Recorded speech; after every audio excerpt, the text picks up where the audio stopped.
Sveicināti, man sauc Inglis. Mēs jums šodien parādīsim, kā pareizi ieklāt Latvijā ražot metāla meistara solo jumtu profilu, ko tautā sauc kā klasika klipa profilu.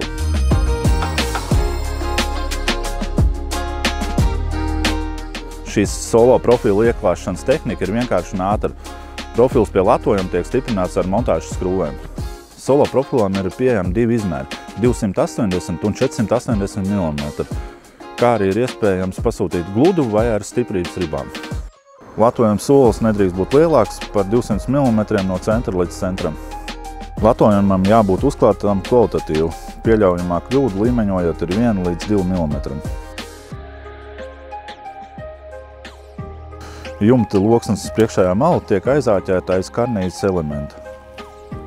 Izolācijas lentu liek katrai loksnei pa vidu, sākot no otrā latojuma dēļa un līdz otrai latai no jumta augšējās daļas. Šīs vietas ir paredzētas skrūvēšanai. Skrūvi vajadzētu trāpīt pa vidu, skrūvi nedrīkst pārvilkt, lai metālam karstot, izplešoties var staigāt.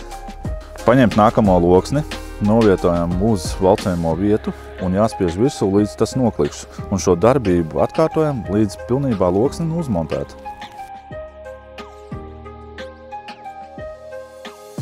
Metāla meistara solo jumtu profilu ražo no iepriekš sagrieztām sagataviem, biezumā no 0,5 līdz 0,6 mm.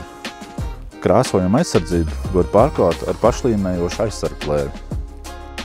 Viena no labākajām un modernākajām iekārtām Eiropā.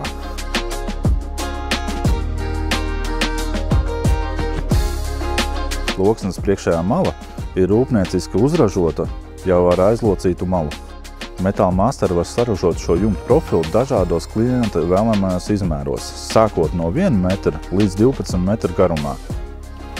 Gatavs solo jumtu profils tiek iepakots speciāli paredzēts koku karkas rāmjos, priekš transportēšanas uz klienta norādīto adresi.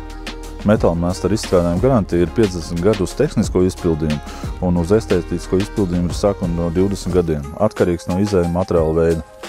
Šajā objektā mēs izmantojam metālu 0,6 biezumā un loksnes platums ir 280 mm. Metāls ir matēts ar krāsas kodu RAL 7016.